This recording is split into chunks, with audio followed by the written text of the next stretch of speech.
నియోజకవర్గాల్లో జరుగుతున్న అక్రమ మైనింగ్ వ్యవహారం ఇప్పుడు సాధారణ రాజకీయ విమర్శలను దాటి మొత్తం అధికార వ్యవస్థను, స్థానిక పరిపాలనను ప్రశ్నించే స్థాయికి వెళ్ళిందట. ఒక నియోజకవర్గంలో మాజీ ఐఏఎస్ గా పనిచేసిన వ్యక్తి ఎమ్మెల్యేగా, మరొక నియోజకవర్గంలో పంచాయతీరాజ్ శాఖలో డిపిఓగా పనిచేసిన అధికారి ఎమ్మెల్యేగా ఉన్న ప్రాంతాల్లోనే అక్రమ తవ్వకాలు జరుగుతూ ఉండడంతో ప్రజల్లో ఆశ్చర్యాన్ని, ఆగ్రహాన్ని కలిగిస్తోంది. సాధారణ ఎమ్మెల్యేలైతే లొసుగులు తెలియకపోవచ్చు, కానీ పరిపాలనా వ్యవస్థ మొత్తాన్ని నడిపిన ఐఏఎస్, డిపిఓలకు చట్టాలు, మైనింగ్ అనుమతులు తెలియవా, లేక తెలిసే కళ్ళు మూసుకుంటున్నారా అనే చర్చ జరుగుతోంది. ఇంతకీ ఎవరా ఎమ్మెల్యేలు, ఎందుకు సైలెంట్ గా ఉంటున్నారు? ఈ స్టోరీలో చూద్దాం. ప్రస్తుతం ప్రత్తిపాడు ఎమ్మెల్యేగా ఉన్న బూర్ల రామాంజనేయులు గతంలో ఐఏఎస్గా గుంటూరు జిల్లా కలెక్టర్గా పనిచేసిన అనుభవం ఉన్న నాయకుడు.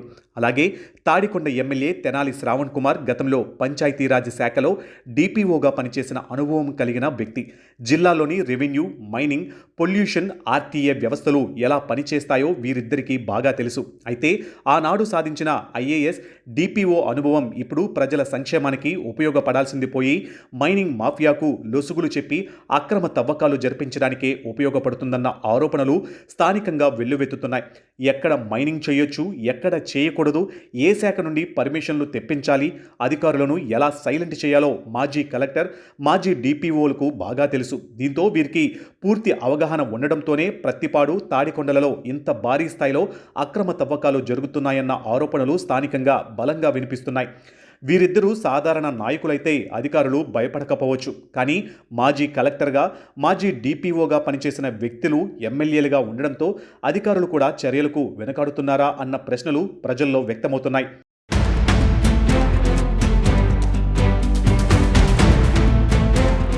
ప్రత్తిపాడు నియోజకవర్గంలోని చినపలకలూరు, పెదపలకలూరు, కైలాసగిరి కొండ, ఓబులునాయుడుపాలెం, నడింపాలెం ప్రాంతాలలో అసైన్డ్ భూములను, అటవీ సరిహద్దు ప్రాంతాలను ఆనుకుని యథేచ్ఛగా అక్రమ మైనింగ్ సాగుతుంది.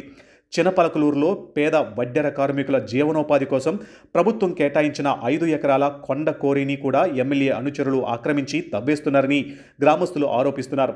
సాధారణంగా ఫారెస్ట్, అసైన్డ్ భూముల్లో ఒక ట్రాక్టర్ మట్టి తీస్తేనే పేద రైతులపై కేసులు పెట్టి అధికారులు ఇక్కడ 100 అడుగుల లోతుల్లో కొండలను పిండి చేస్తున్నా కనీసం కన్నెత్తి చూడకపోవడం వెనుక పెద్ద పొలిటికల్ మాస్టర్ ప్లాన్ ఉందంటున్నారు.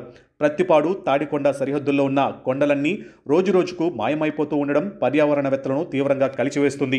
ఇద్దరివి పక్కపక్క నియోజకవర్గాలు అవటం, ఇద్దరి నియోజకవర్గాలలో కొండలు ఉండడం, ఇద్దరు ప్రభుత్వ అధికారులుగా పనిచేసిన అనుభవంతో ఎట్లా దోచుకోవాలనే ప్లానింగ్ చేసుకుంటున్నారని విమర్శలు ఉన్నాయి. ఈ క్రమంలో ఒక మాజీ ఐఏఎస్కు, ఒక మాజీ ఐఆర్ఎస్కు అసైన్డ్ భూమి ఎక్కడుంది, అటవీ పరిధి ఎక్కడ ఉంది, ఎక్కడ తవ్వకాలు నిషేధం, ఎక్కడ చట్టపరమైన సమస్యలు వస్తాయనే తెలుసుకోలేని పరిస్థితి వాళ్ళది కాదని, వారికి తెలియకుండా ఉండదని స్థానికులు చర్చించుకుంటున్నారు.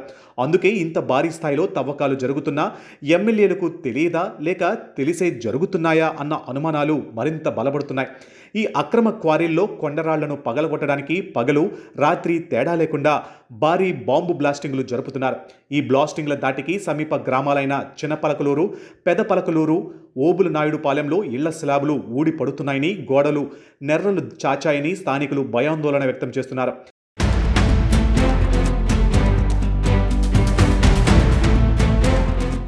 ఇక క్వారీల నుండి వచ్చే రాళ్లను క్రషర్లలో వేసి కంకరగా మార్చే సమయంలో లేచే విపరీతమైన దుమ్ము, ధూళి ఆ ప్రాంతాన్ని కమ్మేస్తుంది. పొల్యూషన్ కంట్రోల్ బోర్డు నిబంధనల ప్రకారం ఇళ్లకు, పొలాలకు కిలోమీటరు దూరంలో ఉండాల్సిన క్వారీలు ఇక్కడ 100 మీటర్ల లోపే నడుస్తున్నాయి. దీంతో ప్రజలు శ్వాసకోశ, కిడ్నీ జబ్బుల బారిన పడుతున్నారని, ఊళ్ళు ఖాళీ చేసి వెళ్లాలని డాక్టర్లు హెచ్చరిస్తున్నారని బాధితులు కన్నీరు మున్నీరు అవుతున్నారు. తవ్వకాల వల్ల భారీ గుంతలు ఏర్పడి ఆ ప్రాంతం మొత్తం చెరువులను తలపిస్తున్నాయన్నది స్థానికులు ఆగ్రహం వ్యక్తం చేస్తున్నారు. కొన్ని చోట్ల 100 అడుగులకు పైగా తవ్వకాలు జరుగుతున్నాయన్న ఆరోపణలు వినిపిస్తున్నాయి.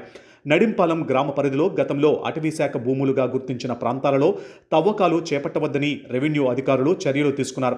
అయితే ప్రస్తుతం మళ్లీ అక్రమ మట్టి తవ్వకాలు జరుగుతున్నాయి. ఒకసారి నిషేధించిన ప్రాంతాలలో మళ్లీ జేసీబీలు, డంపర్లు తిరుగుతున్నా అధికారులు ఎందుకు స్పందించడం లేదన్న ప్రశ్నలు వస్తున్నాయి. ఇక ప్రత్తిపాడు నియోజకవర్గంలోని చినపలకలూరు, పెదపలకలూరు, ఓబులునాయుడుపాలెం ప్రజల పరిస్థితి మరింత దయనీయంగా ఉందట. ఎన్నికలకు ముందు తనను గెలిపిస్తే కాలుష్యం సమస్య లేకుండా చేస్తానంటూ బూర్ల రామాంజనేయులు హామీలు ఇచ్చారు. కానీ ఎన్నికలైన తరువాత ఆయన మళ్లీ కనిపించలేదని స్థానికులు ఆరోపిస్తున్నారు. ఇక మైనింగ్ ప్రాంతాల నుంచి వస్తున్న భారీ డంపర్లు, లారీల రాకపోకలు కూడా ప్రజలను భయాందోళనలకు గురిచేస్తున్నాయి.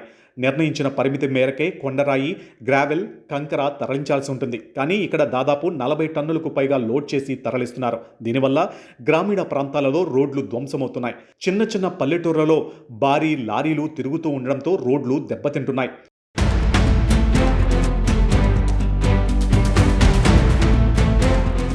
అనుభవం ఉన్న అధికారులు ఎమ్మెల్యేలుగా రావడంతో తామంతా అభివృద్ధి జరుగుతుందని ఆశలు పెట్టుకున్నామని, కానీ వారి అనుభవం ప్రజల కోసం కాకుండా తమ చుట్టూ ఉన్న నాయకులు, అనుచరులు, మైనింగ్ వర్గాలు సంపాదించుకునే విధంగా ఉపయోగపడుతుందన్న విమర్శలు ప్రజల నుంచి వినిపిస్తున్నాయి. ఎమ్మెల్యేల చుట్టూ తిరుగుతున్న భజన బ్యాచ్ పూర్తిగా నియోజకవర్గాలను తమ ఆధీనంలోకి తీసుకుని ఇప్పుడే మన టైం వచ్చినంతలో సంపాదించుకోవాలి అన్న మెంటాలిటీతో వ్యవహరిస్తున్నారనే ఆరోపణలు వినిపిస్తున్నాయి. దీంతో పాటు ఎప్పటి నుంచో కొండరాళ్ల మైనింగ్, క్రషర్ల, కంకర్ల మైనింగ్ చేస్తున్న మైనింగ్ మాఫియా ఎవరు ఎమ్మెల్యేలుగా వస్తే వాళ్ల వద్దకు వెళ్లి కమిషన్లు మాట్లాడుకుని యథావిధిగా పర్మిషన్ లేకపోయినా కొనసాగిస్తున్నారు. వారికి వచ్చే సంపాదనలో అధికారులకు, ప్రజాప్రతినిధులకు కూడా భారీగా ముట్ట చెబుతున్నారని విమర్శలు వినిపిస్తున్నాయి. అందుకే అంత మైనింగ్ జరుగుతున్నా ప్రజలకు ఇబ్బంది కలుగుతున్నా ఈ ఇద్దరు ఎమ్మెల్యేలు పట్టించుకోవడం లేదట.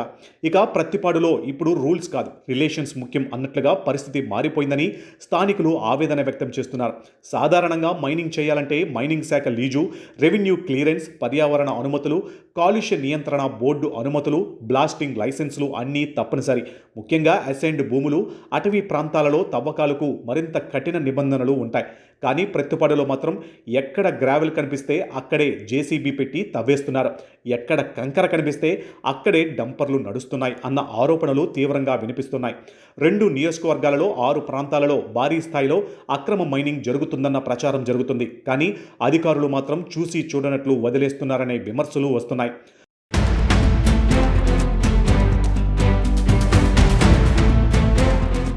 ప్రత్తిపాడు ఎమ్మెల్యేకు అత్యంత సన్నిహితుడిగా, రైట్ హ్యాండ్గా చెప్పుకునే కల్లూరి శ్రీనివాస్ నియోజకవర్గంలో మొత్తం మైనింగ్ వ్యవహారాన్ని నడిపిస్తున్నాడన్న ప్రచారం ఉంది. అంతేకాక సెటిల్మెంట్లు కూడా చేస్తారనే టాక్ ఉంది. ఇప్పటికే కోట్ల రూపాయల ఆస్తులు కూడబెట్టిన శ్రీనివాస్ చిన్నపలకలూరు, పెద్దపలకలూరు, కైలాసగిరి ప్రాంతాలలో అక్రమంగా క్వారీ, క్రషర్ల వ్యాపారం చేస్తున్న రవి, భాస్కర్లతో పాటు మరికొందరితో డీల్ చేస్తున్నారు.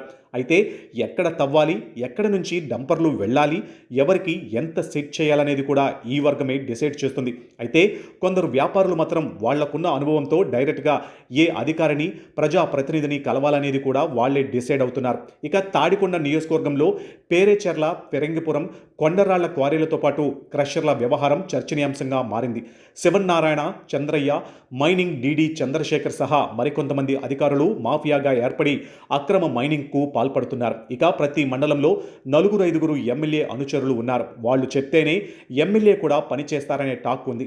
సగం నియోజకవర్గం చంద్రబాబు, లోకేష్ వల్ల అభివృద్ధి చెందుతూ ఉంటే మరో సగం నియోజకవర్గం శ్రావణ్ కుమార్ వల్ల నాశనమవుతుందనే టాక్ ఉంది.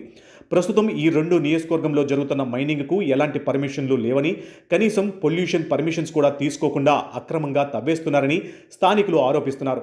ఎవరికి వారు భారీగా ముడుపులు దండుకోవడంలో తమను పట్టించుకునే నాదుడే లేడంటూ నియోజకవర్గ ప్రజలు ఆవేదన వ్యక్తం చేస్తున్నారు. గతంలో ఆ నియోజకవర్గంలో చిన్నపాటి అక్రమ తవ్వకాలకే అధికారులు క్వారీలను సీజ్ చేసిన ఉదాహరణలు ఉన్నాయి. కానీ ఇప్పుడు మాత్రం అసైన్డ్ భూములు, అటవీ ప్రాంతాలలో కూడా భారీగా తవ్వకాలు జరుగుతున్నాయన్న ఆరోపణలు వచ్చినా ఎలాంటి చర్యలు కనిపించకపోవడం వెనుక రాజకీయ ఒత్తిళ్లు ఉన్నాయా, లేక అధికారులు కూడా భాగస్వామ్యులు అయ్యారా అన్న అనుమానాలు బలపడుతున్నాయి. ఏది ఏమైనా ఈ 2 నియోజకవర్గాలలో ప్రభుత్వాలు మారినా మాఫియా మాత్రం మారడం లేదన్న భావన ప్రజల్లో బలంగా పెరుగుతుంది. మరి ఈ అక్రమ మైనింగ్పై విజిలెన్స్ లేదా ఏసీబీతో విచారణ జరిపించి నిజాలను బయటపెట్టాలని ప్రజలు డిమాండ్ చేస్తున్నారు.